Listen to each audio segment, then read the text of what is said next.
आप सभी को मेरा नमस्कार। आज हम कर रहे हैं next chapter history, the changes in arts, painting, literature and architecture. बच्चे आप सबकी बुक में ये चैप्टर नंबर थोड़ा पीछे होगा। एक्चुअली ये पुरानी बुक की वजह से नंबर काफ़ी आगे हैं, बट आप जो है अपने नेम को देख लेना कि ये चैप्टर का नेम क्या है। नेम के अकॉर्डिंग आप चैप्टर अपनी बुक से चेक कर सकते हैं। The changes in arts, painting, literature and architecture. The painting, literature, architecture, music, dance, theatre, ये सब एक कला है हमारे देश की। मिड 19th सेंचुरी में और 20th सेंचुरी के शुरुआत में बहुत सारे बदलाव आए इन चीज़ों को लेकर। जैसे कि पेंटिंग और आर्किटेक्चर में मेन बदलाव आए। Development of literature in 19 and early 20th century.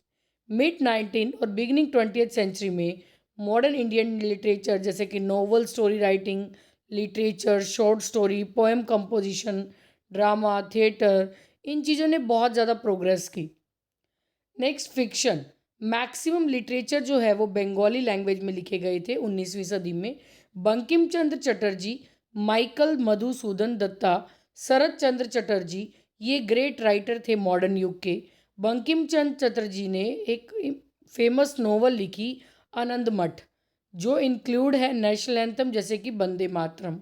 Madhusudan Dutta, इन्होंने मेघानंद वध, ये एक पोइटिक कंपोजिशन लिखी। मुंशी प्रेमचंद, इन्होंने भी बहुत सारी नोवेल लिखी उर्दू और हिंदी लैंग्वेज में। उसके अलावा इन्होंने गोदान, रंगभूमि नोवेल ये भी लिखी। जो राइटिंग थी, हेमचंद्र बनर्जी, दीन दीन बंधु मित्र, रंगलाल, केशव चंद्र सेन, रविंद्रनाथ टैगोर, इन्होंने सभी के दिल में देश भावना की फीलिंग जगा दी थी।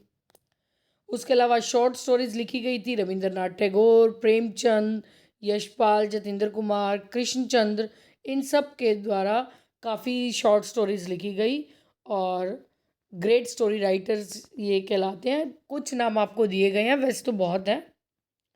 उसके बाद पोइट्स की बात करें जिन्होंने पोइट्री लिखी है। फेमस नोटेबल इंडियन पोइट जो है वो है रविंद्रनाथ टैगोर, जिन्होंने बंगाली में पोइट्स जो पोएम है वो लिखी हैं।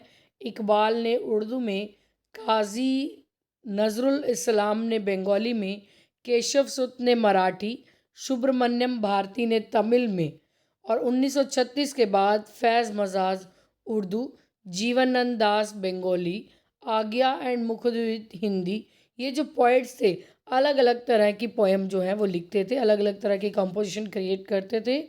इंडिया की आज़ादी के बाद नई कंपोजिशन जो है वो क्रिएट की गई थी रघुबीर सहाय, केदारनाथ सिंह और शक्ति चट्टोपाध्याय के द्वारा। इसके बाद बात करते हैं drama and theatre. Indian artist और नॉवलिस्ट जो हैं वो कोशिश कर रहे थे वेस्टर्न और ईस्टर्न स्टाइल ड्रामा को मिक्स करने की। जो थिएटर है वो काफ़ी ज़्यादा यूज़फुल कंट्रीब्यूशन करता था नॉवल और सिनेमा लिखने में।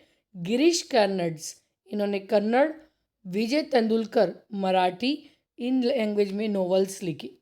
उसके बाद मुल्क राज अनंत, राजा राव, आर के नारायण, इन्होंने इंग्लिश में नॉवल लिखी।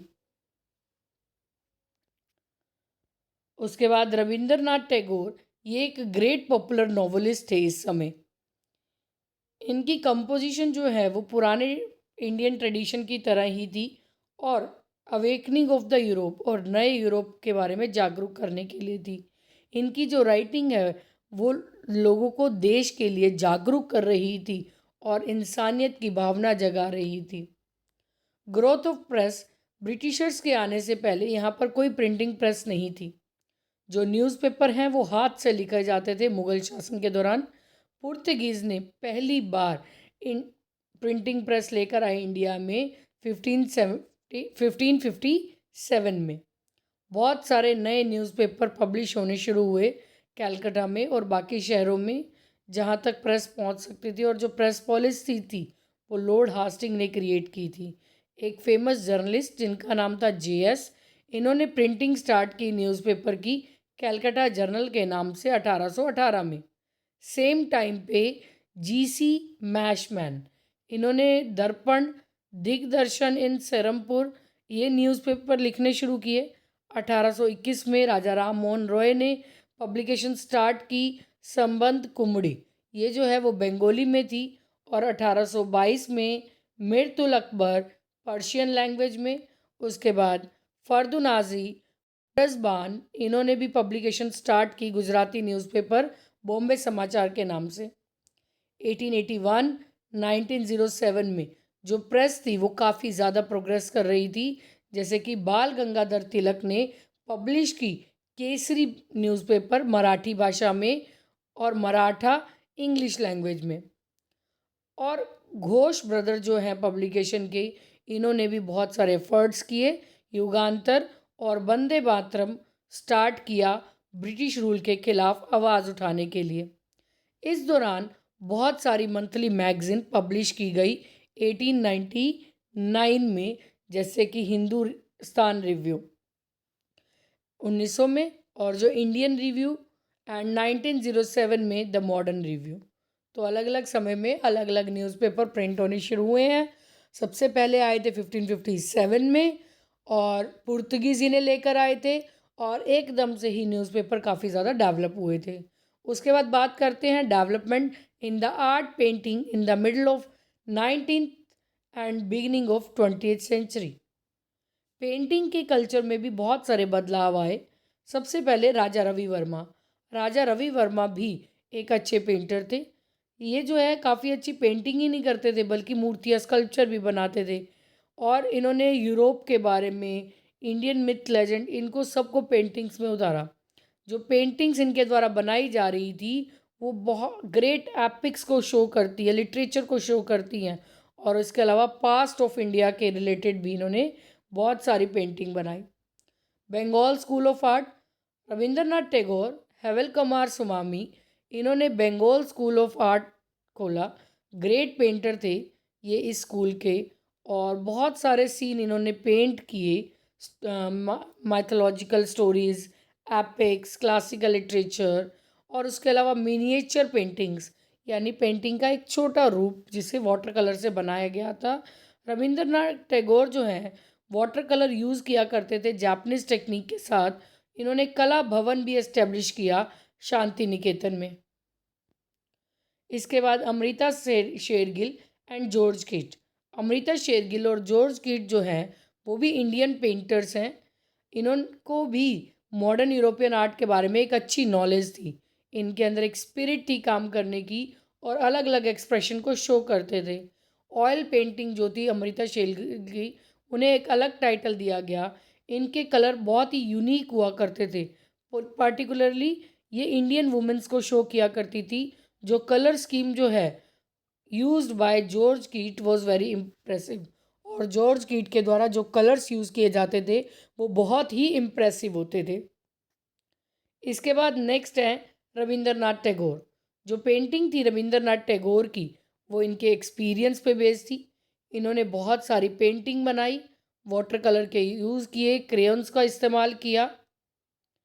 Famous artist of Bombay, Francis Newton सोजा, ये फेमस आर्टिस्ट थे इस स्कूल के। इन्होंने बहुत सारी पेंटिंग्स बनाई, colours and style. Painting of KHRI, ये भी फेमस थी। कलर्स इनके अलग से यूनिकनेस थी इनकी पेंटिंग्स में। फ्लावर्स भी ये काफ़ी अच्छे बनाया करते थे। जो पेंटिंग थी वो रिलेट करती थी इनकी वुमेन से। SK बाखड़े, HA गड़े, MF हुसैन, ये भी फेमस बॉम्बे आर्टिस्ट थे। इसके बाद Baroda university school of art, जो फेमस आर्टिस्ट हैं स्कूल के, GR संतोष, गुलाम शेख एंड शांति देवी। हर स्टूडेंट उनका अपना एक यूनिक स्टाइल हुआ करता था, but modernity can be seen in each painter. नया जो तरीका है वो हर पेंटर में, मतलब हर पेंटर की कोई ना कोई अलग यूनिकनेस ज़रूर होती थी। कोई कलर अलग तरीके से करता था, कोई अलग तरह के डिज़ाइन बनाता था। तो डिफरेंट डिफरेंट स्टाइल हर पेंटर के देखने को मिलते हैं। इसके बाद मद्रास स्कूल ऑफ आर्ट, ये जो स्कूल है ये काफ़ी ज़्यादा प्रोग्रेस कर रहा था under doctor DR Chaudhary, KCR Panicker. आज़ादी के बाद की बात कर रहे हैं हम। ये जो फेमस आर्टिस्ट थे स्कूल के, और सतीश गुजराल और राम कुमार और KG सुब्रमण्यम। इसके अलावा और भी आर्टिस्ट थे जो अलग अलग मॉडर्न आर्ट जो है वो दिखाते हैं।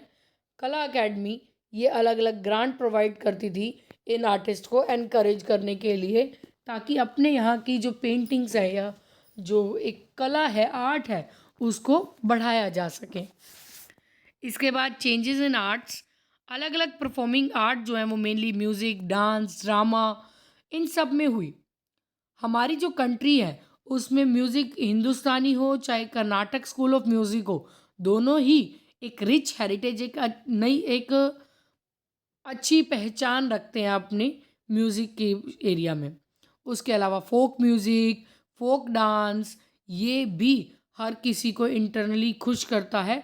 डांस जैसे कि कथकली, कुचिपुड़ी, कथक, ये जो है फ़ोक डांस के कुछ एग्ज़ाम्पल हैं। हमारे जो ड्रामा है वो स्टेज पर परफॉर्म किए जाते हैं। पपेट शो हमारे कल्चर हेरिटेज का एक इम्पॉर्टेंट हिस्सा है। इंडिया में बहुत तरह के म्यूज़िकल इंस्ट्रूमेंट जैसे कि सितार, ढोल, तुम्बी, सारंगी, तबला, उसके अलावा फ्लूट, चेनाई, अलगोज़ा, ये सभी इंस्ट्रूमेंट हैं जिन्हें हम विंड इंस्ट्रूमेंट या फिर एरोफोनिक इंस्ट्रूमेंट के नाम से जानते हैं। इन डिटेल हम कह सकते हैं कि ये जो डिफरेंट आर्ट फॉर्म्स हैं, ड्रामा, म्यूज़िक, ये हमें एक अलग ही खुशी देते हैं, एक यूनिकनेस है, एक डिफरेंट है अपने स्टाइल में। ये सभी सोर्सेज जो हैं हमें एन्जॉयमेंट के लिए हेल्प करते हैं। ग्रेट इंडियन आर्टिस्ट जैसे कि कुमार गंधर्व, रविशंकर, रुक्मणी देवी, रागिनी देवी, उदय शंकर, रविंद्रनाथ टैगोर, इन्होंने भी बहुत ज़्यादा पॉपुलैरिटी गेन की है म्यूज़िक और डांस के क्षेत्र में। इसके बाद केस स्टडी पढ़ते हैं मुंबई एंड चेन्नई। आज जो है बॉम्बे और मद्रास, इसे मुंबई या फिर चेन्नई के नाम से जाना जाता है।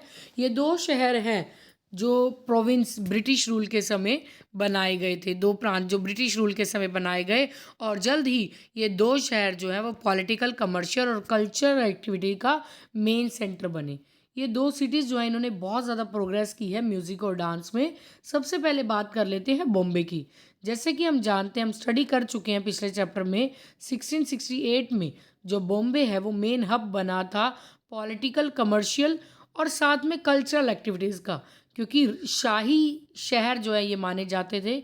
यहाँ बहुत सारे स्कूल, कॉलेज एस्टेब्लिश किए गए। स्कूल, कॉलेज जो हैं वो एक अच्छी एजुकेशन प्रोवाइड कर रहे थे, हर तरह की कला यहाँ पर सिखाई जा रही थी। उसके अलावा राइटिंग आर्ट और लिटरेचर के फील्ड में डेवलप किया जा रहा था, और इसके अलावा और भी लिटरेचर, पेंटिंग, आर्किटेक्चर को डेवलप करने के लिए अलग अलग तरीके सिखाए जा रहे थे। डिफरेंट एग्जाम्पल जो है आर्किटेक्चर ऑफ बॉम्बे के, वो कॉलोनियल रूल से हैं, और सभी बिल्डिंग्स जो हैं वो मिक्सचर है इंडियन और यूरोपियन स्टाइल का।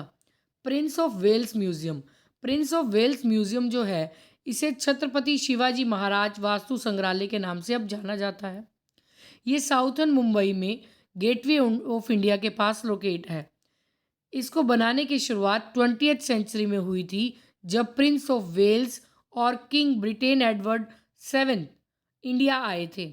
जॉर्ज विलेट जो है एक अच्छे आर्किटेक्ट और इंजीनियर थे। इन्हीं की देखरेख में ये म्यूज़ियम बना और 1909 में बनना शुरू हुआ था और 1915 में पूरा हुआ। जो आर्किटेक्चर है इस बिल्डिंग के, वो कॉम्बिनेशन शो करते हैं अलग अलग एलिमेंट्स का। 3 स्टोरीज और एक डोम यहाँ पर बनाया गया। ये जो डोम है ताजमहल की तरह ही दिखता है। द प्रोट्रूडिंग बालकनीज और फ्लोर जो है वो मुगल पैलेस की तरह दिखते हैं, और उसके अलावा इंडस वैली सिविलाइजेशन का रूप भी इसमें कुछ कुछ देखने को मिलता है। इसके बाद आ जाता है gateway of India. Gateway of India जो है वो प्रिंस ऑफ वेल्स के पास कोस्ट ऑफ अरेबियन सी पे लोकेट है। ये जो है जॉर्ज विल्टेट के द्वारा बनाया गया और उनके फ्रेंड जॉन बैक के द्वारा। इसे जो है जॉर्ज वी और क्वीन मैरी के इंडिया आने पर बनाया गया 1911 में। विक्टोरिया टर्मिनस, विक्टोरिया टर्मिनस जिसे अब छत्रपति शिवाजी टर्मिनस के नाम से जाना जाता है, जिसे 1888 में बनाया गया था, जिसका नाम ब्रिटिश क्वीन विक्टोरिया के नाम पर रखा था, और ये डिज़ाइन किया गया था इंग्लिश आर्किटेक्चर F.W. स्टेरिस के द्वारा। ऑलमोस्ट 10 साल इसको पूरा करने में लग गए थे, और 1996 में जाके ये पूरा हुआ था, और तब इसका नाम रखा था Chhatrapati Shivaji terminus. On 2 July 2004 UNESCO ने इसे वर्ल्ड हेरिटेज में इंक्लूड किया। उसके बाद अदर बिल्डिंग्स ऑफ बॉम्बे, इसके अलावा बॉम्बे में और भी इम्पॉर्टेंट बिल्डिंग्स हैं, जैसे कि post office, municipal corporation, Rajabai tower, Bombay university, Elphinstone college. ये बिल्डिंग जो है वो 19th सेंचुरी में के एंड और 20th सेंचुरी के बिगनिंग में बनाई गई थी। इसके बाद आ जाता है चेन्नई। जैसे कि डिस्कस किया गया प्रीवियस चैप्टर में, चेन्नई मद्रास यानी जिसे बनाया गया था 1639 में, जो इसकी ज़मीन है वो लोकल रूलर वहाँ के राजा से ली गई थी और 1658 में इसे मेट्रोपॉलिटन सिटी बनाना था। बाद में से प्रेसिडेंसी बनाया, जो अंग्रेज़ों के अंडर अलग अलग राज्य थे। चेन्नई जो है वो मेट्रोपॉलिटन सिटी जो बना था और इसके जो मेन सेंटर थे वो थे पॉलिटिकल, इकोनॉमिक और कल्चरल एक्टिविटीज़। सभी आर्ट जो हैं वो साउथर्न इंडिया से शुरुआत हुई, जैसे कि म्यूज़िक और डांस यहीं पर डेवलप्ड हुए हैं। बहुत सारी बिल्डिंग्स जो हैं वो कंस्ट्रक्ट की गई हैं mid 90 and beginning of 20th century. जो विजिटिंग प्लेस है यहाँ पर चेन्नई में, ये देखिए प्रेजेंसी का भी आपको एक बार और मीनिंग दिया हुआ है। इसमें 3 एरिया आते थे, बॉम्बे, मद्रास और बंगाल। बीचेस ऑफ चेन्नई जो हैं, बीच की बात करें तो बीच जो है चेन्नई में काफ़ी सारी हैं और काफ़ी कुछ फेमस है, कुछ नॉर्मली है। मैरीना बीच जो है वो मोस्ट फेमस है। मैरीना बीच 6 किलोमीटर लंबी है। यहाँ पर फेमस बिल्डिंग है। और ये जो बीच है वीजीपी गोल्डन बीच, एक और फेमस बीच है। बच्चे यहाँ पर आते हैं क्योंकि यहाँ पर टॉय ट्रेन भी है। उसके बाद फोर्ट सेंट जॉर्ज का जो किला है, ये फर्स्ट इंग्लिश फोर्ट था और इसे 1639 में बनाया गया था और इसका नाम दिया गया था सेंट जॉर्ज के नाम पर। और ये जल्द ही एक ट्रेडिंग एक्टिविटीज़ का सेंटर बना ब्रिटिशर्स के लिए और कर्नाटिक वॉर में भी इस फोर्ट की काफ़ी ज़्यादा फोर्ट जो है हेल्पफुल रहा था अंग्रेज़ों के लिए। आज जो लेजिस्लेचर है तमिलनाडु का या जो सेक्रेटरीट है वो इसी बिल्डिंग में है। जो फोटोग्राफ है टीपू सुल्तान की, वो काफ़ी ज़्यादा इस किले को सुंदर बनाती हैं। इसके बाद आता है वॉर मेमोरियल। जो ब्यूटीफुल बिल्डिंग है वॉर मेमोरियल की, वो सेंट जॉर्ज फोर्ट के साउथ एरिया में लोकेट है और ये जो है वो फर्स्ट वर्ल्ड वॉर के शहीदों के याद में बनाया गया था 1939 में चेन्नई में। इसके बाद हाई कोर्ट, जो बिल्डिंग है हाई कोर्ट की, वो 1892 में बनाई गई थी चेन्नई में और ये world second famous judicial complex है। और जो डोम्स और कॉरिडोर्स हैं यहाँ पर, वो बहुत ही अच्छे डिज़ाइन किए गए हैं। वो मिक्सचर है इंडियन और यूरोपियन आर्किटेक्चर का। उसके बाद इसके अलावा जो बिल्डिंग्स थी इस युग की, जो अदर बिल्डिंग्स है ब्रिटिश ईरा की, जैसे कि George tower, saint Thomas cathedral, बासीबिया, presidency college, Ripon building, Chennai central station, southern railway headquarter, ये मेन बिल्डिंग्स हैं। ये चैप्टर हमारा यहीं पर ख़त्म हो रहा है। इसके बाद पॉइंट्स टू रिमेंबर देख लेते हैं। The paintings, literature, architecture, music, dance, theatre, ये जो है काफ़ी खूबसूरती बढ़ाती हैं हमारी इंडिया की। मैक्सिमम लिटरेचर जो है इंडिया की वो बंगाली में लिखी गई हैं 19th सेंचुरी में।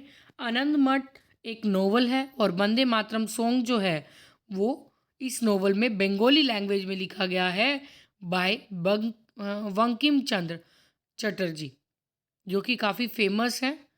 और पहले पुर्तगीज़ जो हैं 1552 में इंडिया में प्रिंटिंग प्रेस लेकर आए थे। बहुत सारे न्यूज़पेपर, मैगज़ीन इस प्रेस के बाद डेवलप हुए। 19th और 20th सेंचुरी में बहुत सारी मॉडर्न आर्ट में डेवलपमेंट आए। रविंद्रनाथ टैगोर जो हैं, इन्होंने जो है कला भवन, इसका सेटअप किया शांति निकेतन में। उसके अलावा फोक सॉन्ग, फोक डांस, यहाँ फोल्ड नहीं है बेटा, फोक डांस है, तो इसने भी सभी को उत्सुक किया, एन्जॉयमेंट कराया। यूनेस्को जिसने विक्टोरिया टर्मिनस का नाम दिया छत्रपति शिवाजी टर्मिनस और इसे वर्ल्ड हेरिटेज में इंक्लूड किया था 2004 में। फोर्ट सेंट जॉर्ज जो है वो फोर्ट जो है वो पहला इंग्लिश फोर्ट था, ब्रिटिशर्स के द्वारा बनाया गया किला था। इसके बाद आपके क्वेश्चन आंसर है। होप सो आप ये वीडियो सुनने के बाद क्वेश्चन आंसर इजीली कर लेंगे। अगर आप कहीं पर क्वेश्चन आंसर नहीं कर पा रहे हैं तो आप कमेंट सेक्शन में कमेंट करके बताइए। आपको क्वेश्चन आंसर्स की वीडियोस भी जल्द ही मिल जाएंगे। हमें यह एक बार हम चैप्टर लगभग कवर कर लें और हमारा काफ़ी हद तक सिलेबस जो है वो होने वाला है। तो हम इसी तरह से आपको आगे बढ़ाते रहेंगे। आप हमें मोटिवेट कीजिए, हमारी वीडियो को लाइक शेयर और सब्सक्राइब ज़रूर कीजिए। Thank you, bye bye.